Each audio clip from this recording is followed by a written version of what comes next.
Hello, this is doctor Chhavi in front of you और आज है 14 नवंबर 2024। 14 नवंबर यानी कि वर्ल्ड डायबिटीज़ डे। तो आज हम बात करेंगे डायबिटीज़ के बारे में। डायबिटीज़ एक मेटाबॉलिक डिसऑर्डर होता है जिसमें हमारी बॉडी रेगुलेट नहीं कर पाती है ब्लड शुगर लेवल्स को। तो इस बार वर्ल्ड डायबिटीज़ डे के लिए जो थीम है वो है breaking the gap, bridging the barrier. तो इसी मुहिम के चलते आज हम बात करेंगे डायबिटीज़ के बारे में। तो डायबिटीज़ में क्या होता है कि जो पैनक्रियाज है वो इनफ इंसुलिन नहीं प्रोड्यूस करती है, या दूसरा फैक्टर हो सकता है कि इंसुलिन तो पूरी मात्रा में बन रहा हो लेकिन बॉडी यूटिलाइज नहीं प्रॉपर कर पाती है।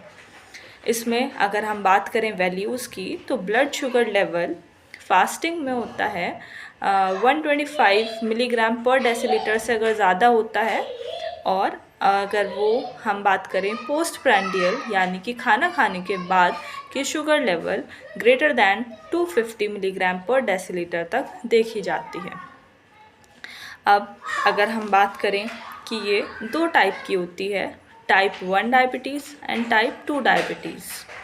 Type 1 diabetes mostly genetic disorder होता है, एक ऑटो इम्यून डिसऑर्डर होता है जिसमें जो बीटा सेल्स हैं हमारे पैनक्रियाज की वो डिस्ट्रक्ट हो जाती हैं, यानी कि इंसुलिन ही प्रोड्यूस नहीं होता है।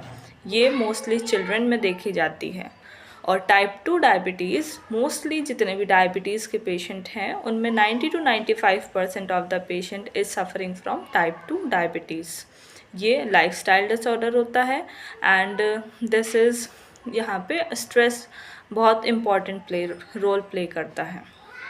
अब अगर हम बात करें साइन एंड सिम्टम की तो इसमें फ्रिक्वेंट यूरिनेशन, एक्सेसिव थर्स्ट, बहुत ज़्यादा भूख लगना कंटिन्यूसली, और इसमें अगर हम बात करें वेट लॉस और डायबिटीज़ की कॉम्प्लिकेशंस आती हैं।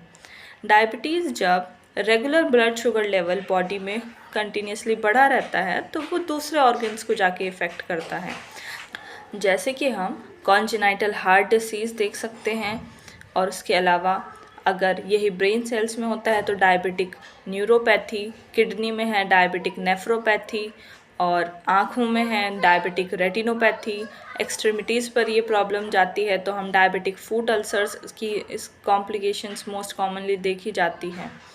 तो अब अगर हम बात करें मैनेजमेंट की तो मैनेजमेंट पार्ट है कि हमें रेगुलर मॉनिटर करना होता है कि ब्लड ग्लूकोज लेवल क्या बनी हुई है।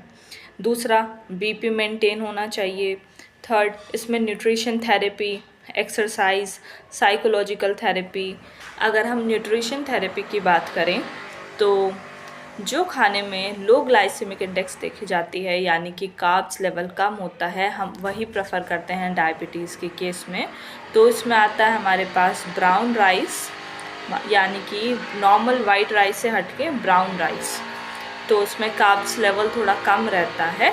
और इसके अलावा हम फ्रूट्स प्रेफर करते हैं जैसे कि ऑरेंजेस, एप्पल्स, और इसमें जो शुगर हम यूज़ करते हैं वो फ्रक्टोज ज़्यादा बेटर होता है उसमें यूज़ करना रादर दैन सुक्रोज।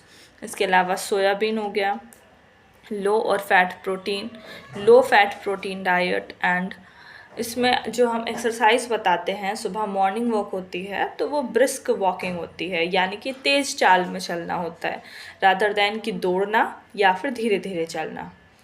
सो ये सारे मैनेजमेंट पार्ट्स हैं। और अब बात करें अगर हम आंकड़ों की तो कुछ स्टडी रिसर्चर्स के अकॉर्डिंग पाया गया है कि 100 million populations of India is suffering from diabetes.